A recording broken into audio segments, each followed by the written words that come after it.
So I want you to picture this scene for a second. It is the dead of night, right? Okay. And there is this vehicle speeding across European borders. It's driving all the way from Vienna, Austria, straight through to Brussels, Belgium. That is a seriously long drive. Yeah, exactly. And in the back of this vehicle, they have this massive, incredibly heavy package. We're talking about a banner that weighs 108 kilograms. Wait, 108 kilograms. That's almost 240 pounds. It's insane. It's this dense, rolled-up fabric that measures 20 by 20 meters. So just transporting this thing it's a total logistical nightmare, let alone actually trying to deploy it somewhere. Right, yeah. But then, while that vehicle is hurtling through the dark, you have a completely different kind of preparation happening in Brussels as the sun comes up. Oh, this is the protest setup. Yep. The organizers there are loading up a literal heavy-duty wheelbarrow. But it's not full of dirt or like construction bricks. It is overflowing with hundreds of thousands of individual physically signed pieces of paper. Just a mountain of signatures. Exactly. And waiting for them at the European Parliament. A massive barricade of barbed wire fences. Which is quite the visual. It really is. It looks less like modern municipal crowd control and honestly a lot more like the wartime trenches of Normandy. You can just feel this absolute, palpable, physical friction. It's a really striking juxtaposition, isn't it? Completely. Because you have the sheer physical weight of that massive banner, the tangible reality of a wheelbarrow overflowing with paper, colliding directly with the cold, immovable steel of barbed wire barricades erected by the state. Yeah, it's incredibly dramatic. And hovering above all of this visceral, on-the-ground theater, you have this highly abstract, incredibly dense bureaucratic and legal battle playing out inside the halls of power.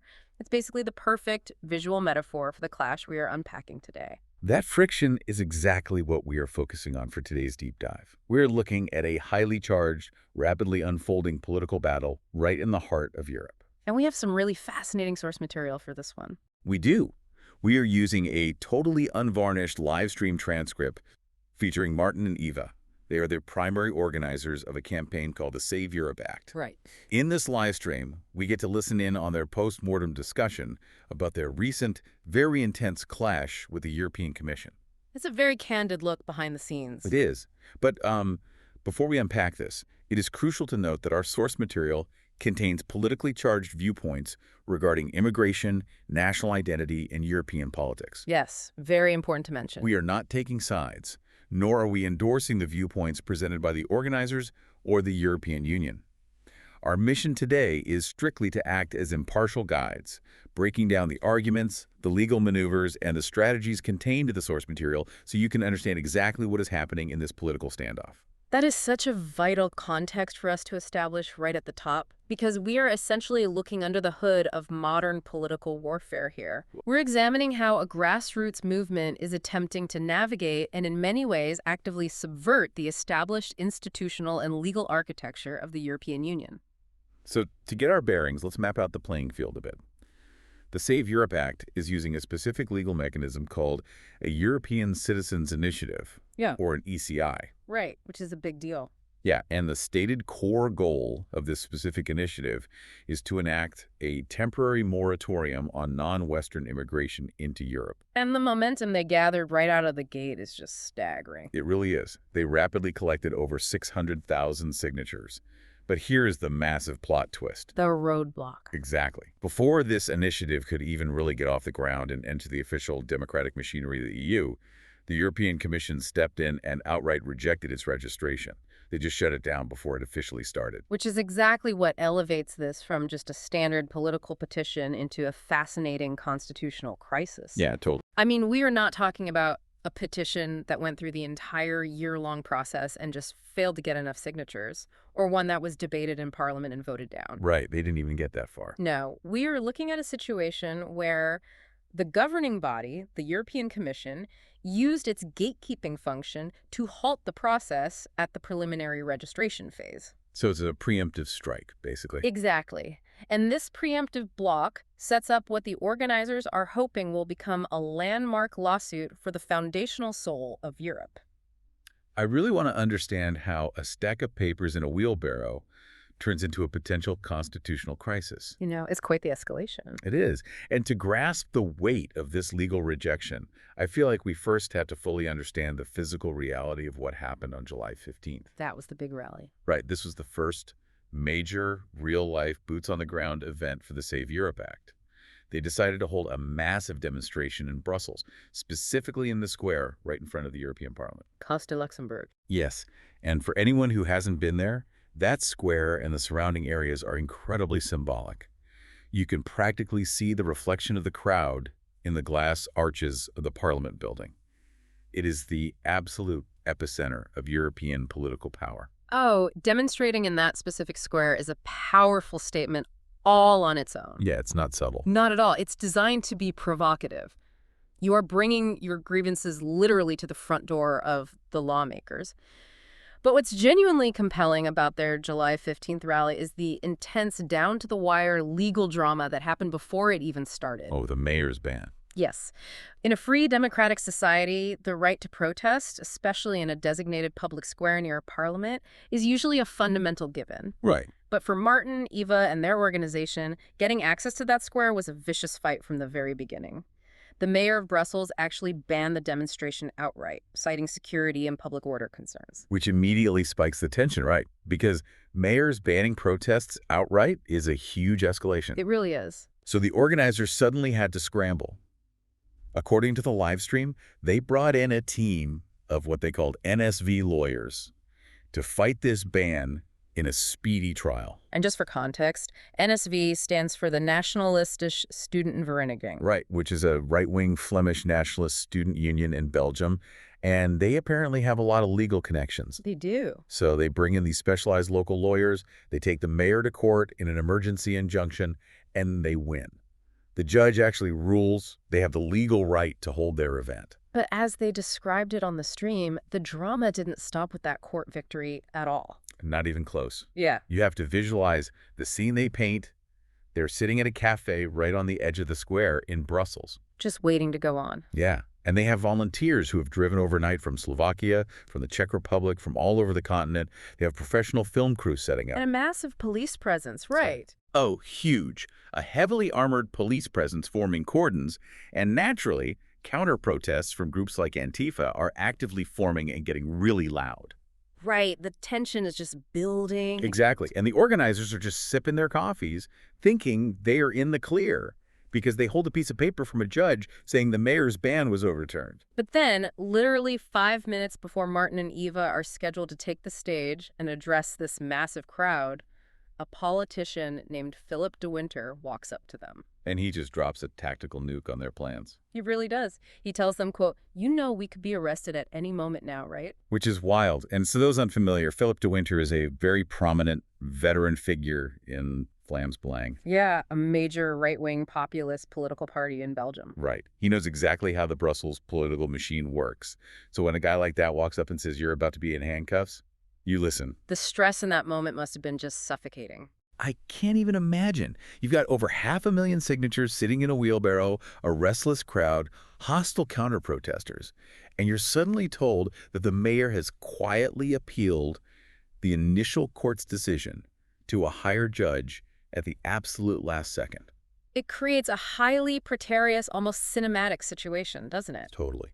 The organizers note in the live stream that if that higher judge had ruled in the mayor's favor in that exact moment, the massive militarized police presence wouldn't have politely asked them to disperse. No, they wouldn't have given them an hour to pack up their film equipment. Exactly. Given the political volatility of the situation, they firmly believed they would have been immediately arrested, and the entire event would have been physically dismantled on the mayor's orders. Which is crazy to think about. Now, as it played out, the mayor ultimately lost that last-minute appeal, and the event was allowed to kick off. Thankfully for them, yeah.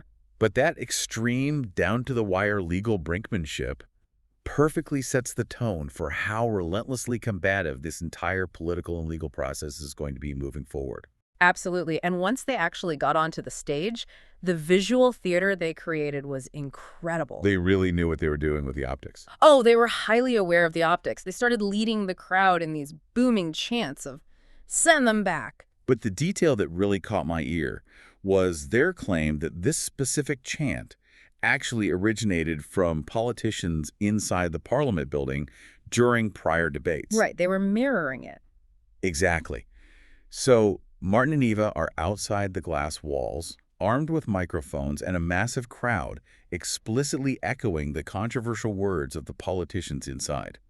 It creates this symbolic image that they are actively besieging the building with the EU's own rhetoric. The spatial dynamics of this protest are just fascinating. We talked about the wheelbarrow earlier. Yeah, the literal wheelbarrow. They didn't just bring boxes of paper. They brought a heavy physical wheelbarrow containing exactly 530,000 anonymized signatures. Which is such a brilliant prop. It really is. Because from a psychological and media standpoint, it is one thing to issue a press release saying you have 500,000 signatures sitting on a secure digital server somewhere. Right, that's just a number. Exactly. But it is an entirely different, much more aggressive tactical maneuver to physically wheel the tangible weight of those signatures right to the doorstep of power. It forces a visual confrontation. And let's talk about the physical barrier separating that wheelbarrow full of democracy from the Parliament building itself. The barbed wire. Yes. The organizers were striking in their description of the police barricades. They didn't just call them fences. They described them as barbed wire enclosures that looked like requisites salvaged from the Second World War. They specifically invoke the imagery of the trenches of Normandy. Yeah, and they leaned heavily into the deep, bitter irony of this visual. They made the argument to the crowd here as the European Union, an institution that for decades has vehemently refused to build proper walls or physical borders at the edges of Europe to stop illegal immigration. Right, the open borders policy. Exactly. Yeah. And suddenly, they find the resources to throw up intense, militarized barbed wire walls in the center of Brussels just to block its own native citizens from delivering a democratic petition. That specific visual of the barbed wire is absolutely central to their overarching narrative. It's the core of their argument. It is. They are utilizing that imagery to argue that the EU is actively demasking itself. Demasking itself, yeah. By putting up harsh physical walls against a peaceful, legally sanctioned democratic petition, while allegedly keeping the external borders of the continent porous, the organizers claim the EU has entirely destroyed its own carefully curated narrative. Because the EU likes to project itself as a pro-European, open, democratic fortress, right? Exactly. And the organizers see the barbed wire as exposing a profound institutional hypocrisy.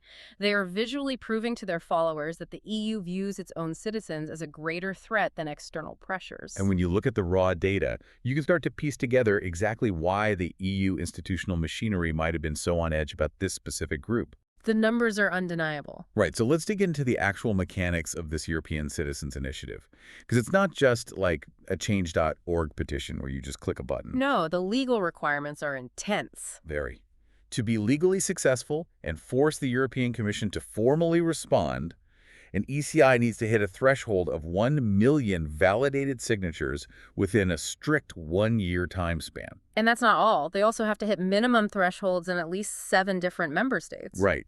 1 million signatures in 365 days spread across multiple countries. The ECI was introduced in the Treaty of Lisbon as a way to address the EU's so-called democratic deficit, to give ordinary citizens a direct voice. But the threshold is purposefully designed to be a tremendously high bar. Oh, for sure. The institution wants to ensure that only truly widespread pan-European movements with massive organizational capacity can force the Commission to debate a topic. Makes sense. Historically, the vast majority of these initiatives fail to even come close to the million mark. Most just fizzle out. But look at the terrifying momentum, terrifying from an institutional perspective, that the Save Europe Act was demonstrating. Their growth was explosive. Yeah. At the time of this July 15th protest, they already had 530,000 signatures in that wheelbarrow. Halfway there. And by the time they recorded the live stream we're analyzing, which was just a few weeks later, they had rocketed to 614,000 signatures. In just a few weeks. Yes. And perhaps even more staggering than the signatures themselves, they announced they had 140,000 registered volunteers. The infrastructure is what's really wild. Exactly. And the craziest part, they achieved all of this infrastructure and momentum in just 2 months. The sheer velocity of that growth is undeniably the most critical data point in this early stage. Totally. I mean, hitting over 60% of a grueling year-long goal in just 60 days changes the political dynamic completely. Think about it in a different context. If this were a Silicon Valley tech startup, hitting 600,000 active users and building a 140,000 strong street team across multiple countries in 8 weeks. They'd be on the cover of Forbes. Literally every business magazine. It is the definition of hypergrowth. So it makes total sense that this level of engagement for an ECI would put a very unique, intense kind of pressure on the commission. Definitely. If an initiative is just lingering out there with 10,000 signatures after 6 months, it's incredibly easy for the bureaucracy to ignore it or just process it at a glacial pace. Right, they can just let it expire. Exactly. But when you are looking at a movement that is mathematically guaranteed to shatter the 1 million threshold months ahead of schedule, the institution is trapped. They are forced to react. And this is exactly how the organizers interpret the Commission's actions. Oh, Martin and Eva have a very clear theory on this. They argue vehemently that the Commission's decision to reject the registration wasn't a standard, objective, bureaucratic procedure. They think it was targeted. Yes. They view it as an act of institutional panic. They theorize that the EU looked at the data, saw that the initiative would effortlessly breeze past the 1 million mark, and realized the optics of shutting it down after it succeeded would look incredibly undemocratic. Which makes sense, logically. If 1 million citizens legally demand a debate and the EU just ignores them, it feeds the exact narrative the organizers are pushing. Exactly. So from the organizers' perspective, the EU strategy was to preemptively block the initiative before it officially existed in the legal framework. Which perfectly explains why they hit a brick wall. The massive physical turnout, the barbed wire, the rapidly climbing signature count, it all forced the European Commission's hand. But the Commission didn't reject the final million signature proposal. As we noted, they rejected the registration itself. They basically looked at the rule book and said, you can't even step onto the field to play the game. This highlights a crucial, often misunderstood mechanic of the ECI process. The gatekeeping. Yes. While it is marketed to the public as a pure tool of direct democracy, the European Commission retains a very powerful gatekeeping function. Right. Before you can even begin officially collecting the signatures that count toward the million, the Commission has to approve the registration of your initiative. They have to review the legal phrasing of your proposal and determine if it falls within the legal framework of the EU treaties. Right, and you would naturally assume that for a decision, a decision that effectively mutes the political voice of over 600,000 mobilized citizens, the legal documentation justifying the rejection would be this massive, impenetrable 300-page tome of legal precedent. You'd think they would want an ironclad paper trail. Exactly, but it's not. On the live stream, the organizers revealed that the European Commission's official rejection is a mere 4 pages long. Just 4 pages. 4 pages. And of those 4 pages, only 2 short paragraphs actually contain the legal motivation for the rejection, paragraphs 5 and 6. The brevity of the document is almost as significant as the text itself. How so? Well, it signals a complete lack of institutional hesitation. They didn't feel the need to over-explain. Wow, yeah. Those 2 paragraphs, paragraph 5 and 6, are where the entire legal battle lines for this constitutional crisis are drawn. Let's get into the text then. If we break down the text of paragraph 5, the Commission notes that the core mechanism of the initiative is a call for a temporary moratorium on non-Western immigration. Right. But crucially, the EU points out that the organizers explicitly define the purpose of this moratorium. The underlying goal. Exactly. The initiative states the bloc is necessary to protect the, quote, ethnic and cultural continuity of the native peoples of Europe against a phenomenon the initiative labels as demographic replacement. And that language isn't hidden. Like, that is the very loud stated goal of the Save Europe Act. They openly want to preserve ethnic continuity. Precisely. And based on that explicit stated goal, the Commission ruled that this proposal is manifestly contrary to Article 21 of the EU Charter of Fundamental Rights. Article 21, what's the specific wording there? Article 21 is a foundational pillar of EU law. It is the absolute principle of non-discrimination based on race, color, and ethnic origin. Okay, so that's a direct clash. Very direct. The Commission's legal argument is straightforward. A migration moratorium designed specifically to protect the ethnic continuity of a native population is not based on standard objective migration management criteria. Like economic need or infrastructure capacity. Right. Instead, the EU argues it is based entirely on discriminatory ethnic criteria, civilizational origin, and race. Therefore, they argue, they cannot legally register it without violating their own charter. Now, Martin and Eva push back on this exact legal point incredibly hard in the live stream. Oh, they were furious about this interpretation. Yeah, their defense rests heavily on the semantics of their phrasing and the precedent of existing legal frameworks. They argue that they were very careful with their words. They say they purposefully use the term non-Western, right? Yes, and they specifically focus their legal language on foreigners and third country nationals.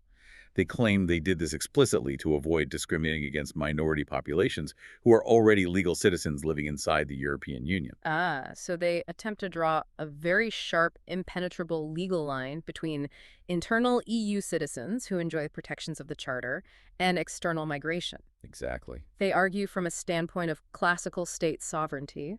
In their view, it is literally impossible to illegally discriminate against foreigners who are outside the borders of a country seeking entry, because sovereign nations inherently possess the absolute right to decide who is allowed to cross their borders and who is not. And they make a really fascinating point about what they see as deep hypocrisy within existing daily EU law to back this up. Regarding visas. Yeah, they point out that current EU migration law and EU visa regulations already routinely, every single day, distinguish between EU citizens and third country nationals. That is true. Schengen visa requirements change constantly based on exactly what country you are from. Right. A passport from one nation gets you in instantly. A passport from another requires a massive background check. So the organizers are asking a very pointed question. Which is? If the EU already discriminates based on geographic origin for tourist visas, why is the term non-Western suddenly a human rights violation of Article 21 when applied to a moratorium? They are essentially accusing the European Union of selective, politically motivated enforcement of its own rules. That's exactly it. The organizers argue that factoring in a person's civilizational background or geographic origin is a totally valid, globally practiced method of migration management. They point to other countries doing it. Yeah, they assert that every single sovereign nation around the world, from Japan to Australia to the United States, chooses which migrants, from which cultures, and in what quantity they allow into their country. It's a standard practice globally. Exactly. And their deep frustration, which they vocalize clearly on the stream, is that they feel the EU only permits discussions on migration from a purely superficial economic perspective. Right. They argue the EU views migrants simply as interchangeable human resources to fill labor shortages. Yes, while entirely ignoring or suppressing any debate about the civilizational, social, and cultural impacts of shifting demographics. But, looking at it from the EU's perspective, though, I can completely see why they wouldn't buy it's just a geographic term defense. Sure, the devil's advocate position. Right. I mean, the organizers are saying non-Western is just a migratory distinction, like a polite way of saying third country nationals. But if the stated goal in your own paperwork is literally protecting ethnic continuity, it seems incredibly obvious that they're just using the geographic term non-Western as a polite legal loophole for a racial filter. That's a very strong point. Doesn't the Commission have to look at the underlying motive and the intended effect, not just the technical mechanism? You can't just separate the how from the why in constitutional law, can you? That is exactly the crux of the Commission's legal doctrine here. When dealing with constitutional law and fundamental rights, courts and commissions look at the totality and the ultimate intent of a proposal. So the intent matters just as much as the phrasing. Exactly. If the stated intent of the moratorium is to prevent demographic replacement and protect ethnic continuity, then the mechanism of blocking non-Westerners becomes inextricably linked to race and ethnicity. You can't untangle them. You can't. The Commission is effectively saying you cannot use a geographic label as a Trojan horse to achieve an explicitly ethnic demographic goal. Because the motive colors the mechanism. Precisely. If the ultimate goal is ethnic preservation, then the policy is inherently ethnic discrimination, which represents a direct, unavoidable violation of Article 21. That makes total sense from a legal interpretation standpoint. Yeah. The EU is basically looking at them and saying, we aren't stupid. We see exactly what you were doing with this language. They saw right through the loophole. But the Commission didn't just stop at Article 21 and the definition of discrimination. No, they didn't. If they thought they had a watertight case there, they could have ended the document. Instead, they escalated this to a deeply ideological level. This is where it gets really philosophical. Yeah, they deployed a second, much broader, much more philosophical argument to shut down the initiative.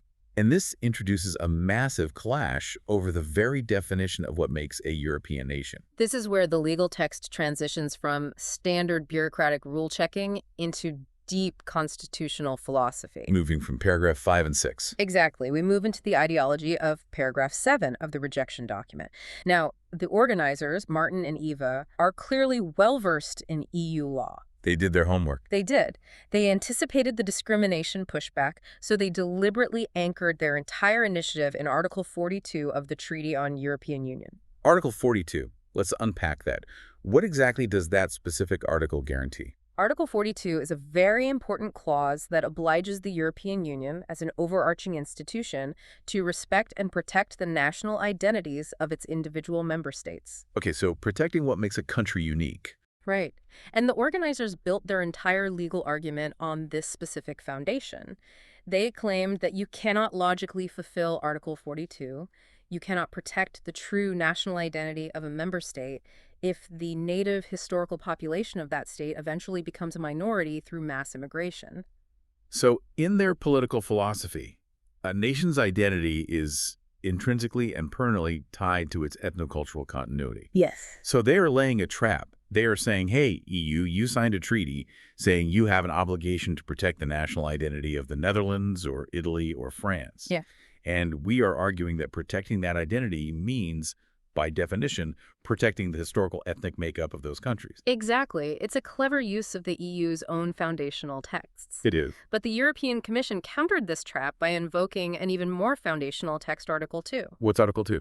The Commission stated in their rejection that Article 42 only protects a view of national identity that is consistent with the core European values enshrined in Article 2. And what exactly are those values that trump national identity? Article 2 outlines the absolute foundational values of the Union: respect for human dignity, freedom, democracy, equality, the rule of law, and respect for human rights, including the rights of persons belonging to minorities. Got it.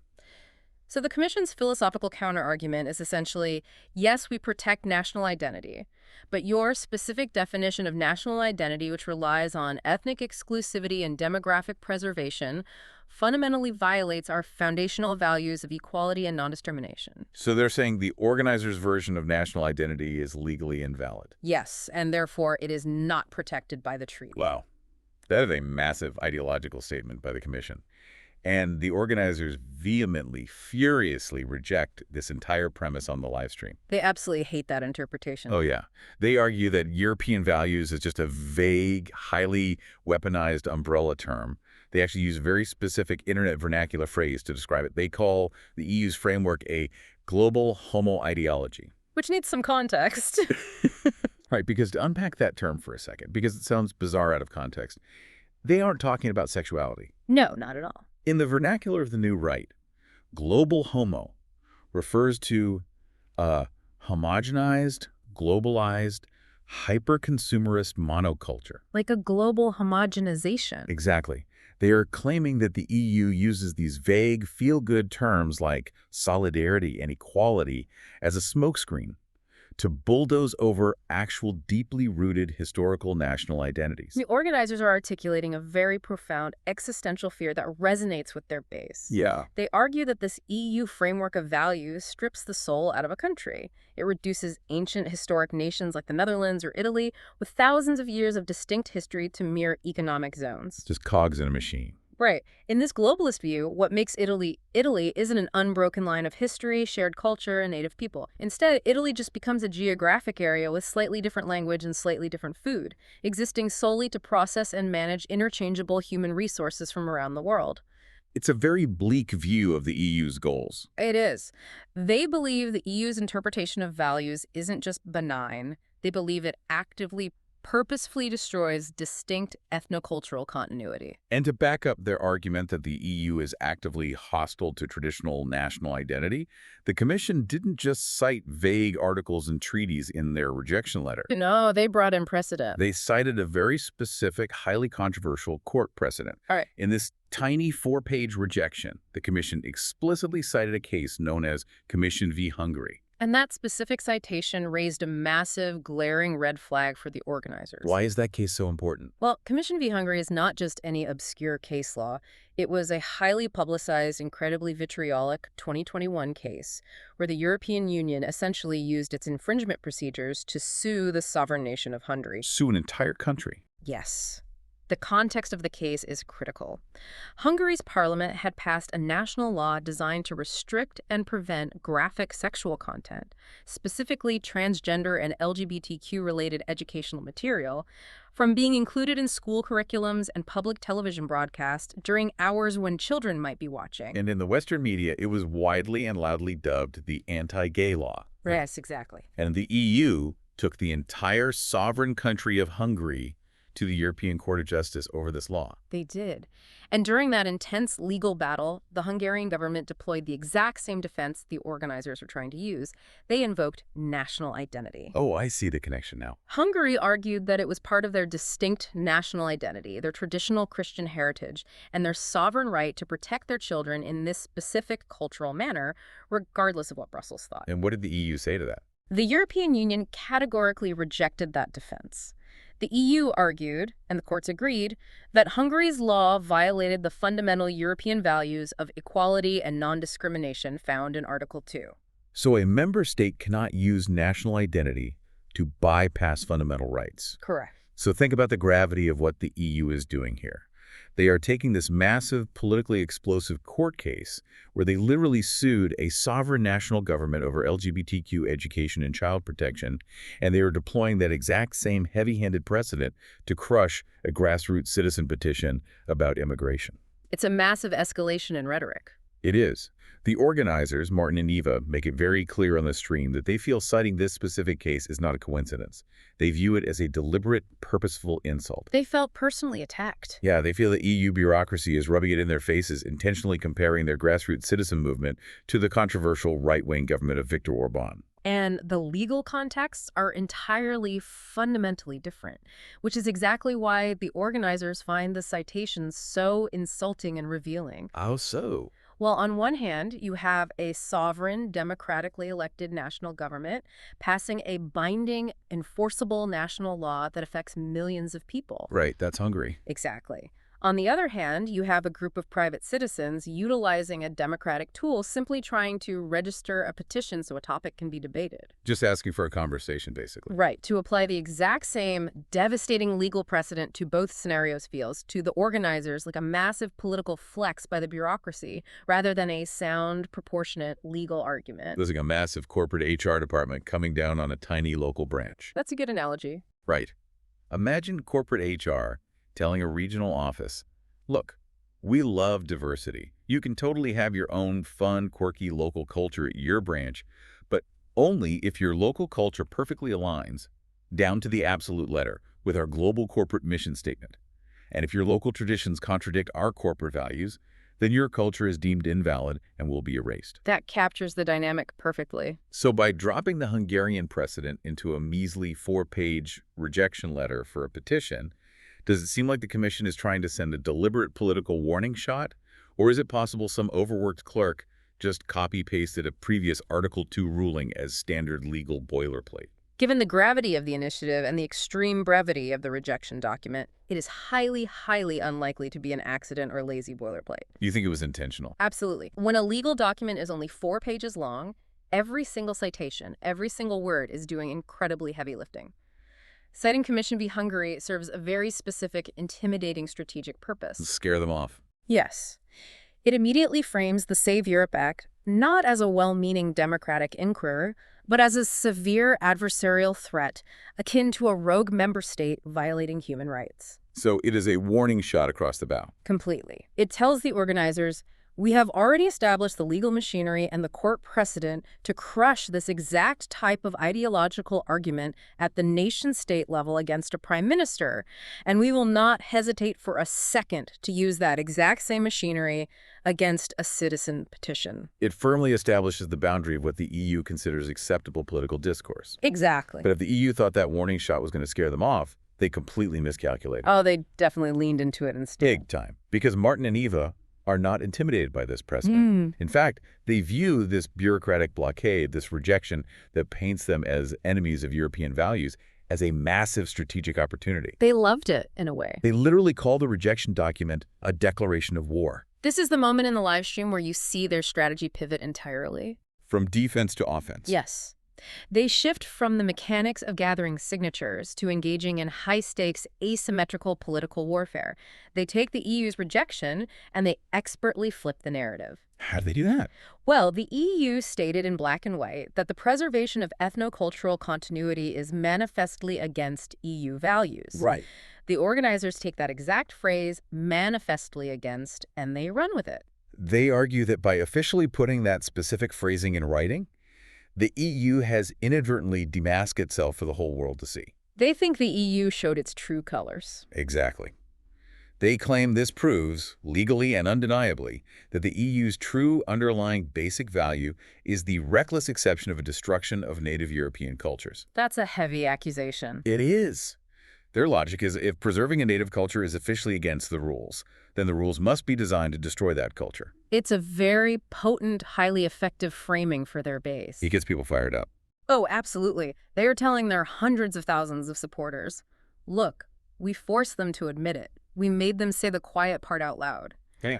By rejecting us on these grounds, they have effectively designated anyone who loves their country, any patriotic movement, as an enemy of the state, an enemy of the system. They argue that they have successfully exposed the matrix of the EU's true intentions. Yes, and that is a powerful recruiting tool. So what is their counteroffensive? Because they aren't just complaining to their followers on a live stream. They have a tangible, aggressive legal plan. They are going to court. Yeah. They have a strict 2-month legal window to respond to this rejection, and they announce they plan to sue the European Commission in the European Court of Justice, which is the highest possible court. They want to force a massive, highly public constitutional showdown. They want all eyes on this. Exactly. They are aiming to elevate this from a rejected petition into a landmark precedent case. They frame it on the stream as a literal battle for the soul of Europe. High stakes. Very. They want the highest judges on the continent, and more importantly, the voting public, to scrutinize exactly what these vague, feel-good European values actually mean when they are ruthlessly applied to border control, demographics, and national identity. And what's wild to me is that they openly admit on the stream that they might lose this lawsuit. Yeah, they are very realistic about their chances. But they view even a crushing loss in the courtroom as a massive victory in the broader culture war. They believe that forcing the EU to publicly legally defend these vague values in the harsh limelight of a high court will act as a catalyst. Like waking people up. Exactly, raising the political consciousness of the average European citizen who might not usually pay attention to EU bureaucracy. They are strategically operating on two completely different timelines, the legal timeline and the cultural timeline. Right, the short term and the long term. Right. If they miraculously win the lawsuit, they break the system, force the registration of the initiative, and humiliate the commission. That's the best case scenario. Yes. But if they lose, they still achieve their primary cultural goal. A loss forces the institution to clearly and publicly articulate a stance that preserving ethnic majorities is illegal, that the organizers deeply believe will horrify and alienate the average European citizen. So they win either way in their minds. Basically, they want the EU to say it loudly, on the record. So their strategy is basically political judo. They're trying to use the massive, lumbering weight and momentum of the EU's bureaucracy against itself. That's a perfect way to put it. But I have to wonder about the long-term risk of this strategy. If they take this to the highest court in Europe and they lose decisively, doesn't that permanently enshrine the EU's interpretation of European values into the absolute highest law of the land? It absolutely does. Doesn't a high-profile loss at the ECJ potentially backfire on their entire movement by creating an ironclad, inescapable legal precedent that permanently shuts down any future attempts by anyone to protect national identity in this way? That is the immense existential gamble they are taking with this lawsuit. It's huge. Legal precedents at that level are massive double-edged swords. If the European Court of Justice rules decisively that policies aiming at ethnocultural preservation are inherently discriminatory and violate Article 2, that ruling will be codified forever. No going back. None. It will be referenced in every single future case regarding immigration or national identity. It would effectively nail shut the legal door they are trying to kick open. So why risk it? However, their strategic calculation seems to be that the legal door is already nailed shut by the commission anyway, so they essentially have nothing left to lose in the legal arena. So they feel they're already cornered. Exactly. By elevating it to the highest court, they maximize the media spectacle. They are betting that a profound loss in the court of law will trigger a massive, uncontrollable backlash in the court of public opinion, mobilizing their base even further. So they're sacrificing the legal battle for the narrative war. They are essentially willing to sacrifice the legal battle entirely in order to win the narrative war. And they're certainly not sitting around waiting for a court date a year from now to fight that narrative war. Oh, no. They are very active right now. While their specialized lawyers are in back rooms drafting constitutional arguments, the campaign is simultaneously pivoting to decentralize street-level guerrilla activism. Mobilizing the troops. Yeah, they have this database of 140,000 highly motivated volunteers, and they are actively weaponizing them. This is where we truly see the hybrid nature of modern political movements. It's very modern. You have the elite, high-level, highly theoretical legal strategy happening in the background, while simultaneously executing a highly visible, visceral, low-barrier grassroots campaign on the streets. Because lawsuits don't look good on social media. Exactly. They understand that legal briefs don't inspire revolutions, visuals do. Let's talk about the European Shields Tour. Remember that 108-kilogram, 20 by 20 meter banner we talked about at the very beginning of the deep dive? The one driven from Vienna. The one that was driven through the night. They were taking that massive, unwieldy banner on a pan-European tour. Running from August to October, it is traveling across borders to the Netherlands, France, Spain, Portugal, Italy, Slovenia, Austria, and the Czech Republic. The logistics alone for that are staggering. I can't imagine organizing that. They describe this tour on the live stream as a mix between a rock band's European tour and a militant political campaign. That's a vivid description. It is. They are physically, forcefully bringing their visual message to the doorsteps of power structures across all these different nations. The tour officially kicked off on August 1st in Utrecht, in the Netherlands, with distinct national organizers taking the lead and handling logistics in each respective country. So it's decentralized but unified. Right. It creates a sense of a unified, continent-wide uprising. It's highly organized from the top down, but at the exact same time, they are pushing incredibly decentralized, low-barrier guerrilla tactics for the average teenager or working-class person who wants to help. You don't have to carry a banner to help out? Exactly. You don't have to be a constitutional lawyer, and you don't have to be able to carry a 200-pound piece of fabric to participate in this movement.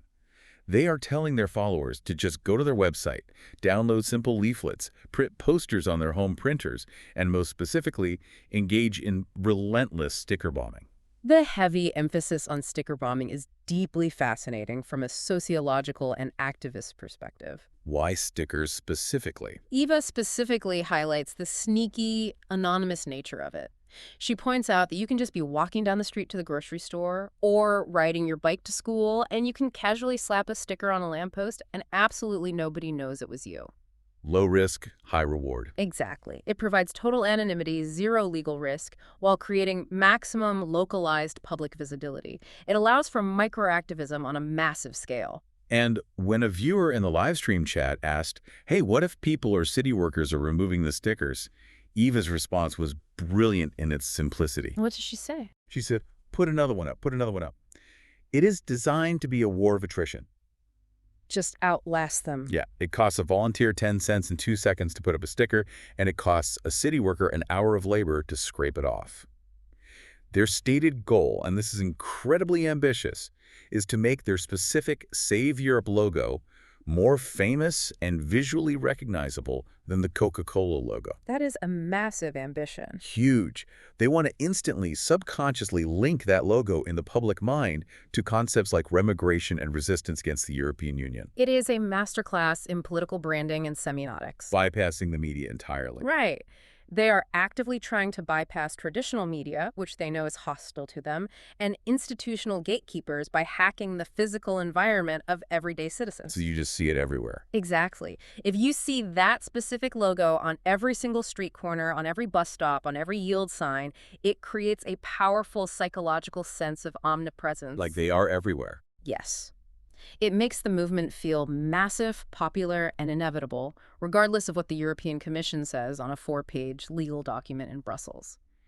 It creates the illusion, or perhaps the reality, of a silent majority. Martin summed up their entire ethos, their entire attitude toward this dual-track warfare, by quoting Merlin from a King Arthur movie. Oh, I remember this.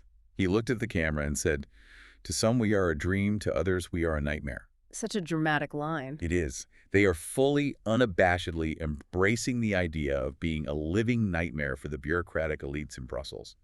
They don't want to be liked by the institution. They want to be the thorn in the side that cannot be surgically removed. That quote perfectly encapsulates the deep intentional polarization of the issue. I know exactly what they were doing. They do. They recognize that their very presence, their massive numbers, and their ideology are profoundly disruptive to the established post-war European order, and they are wearing that disruption as a badge of honor.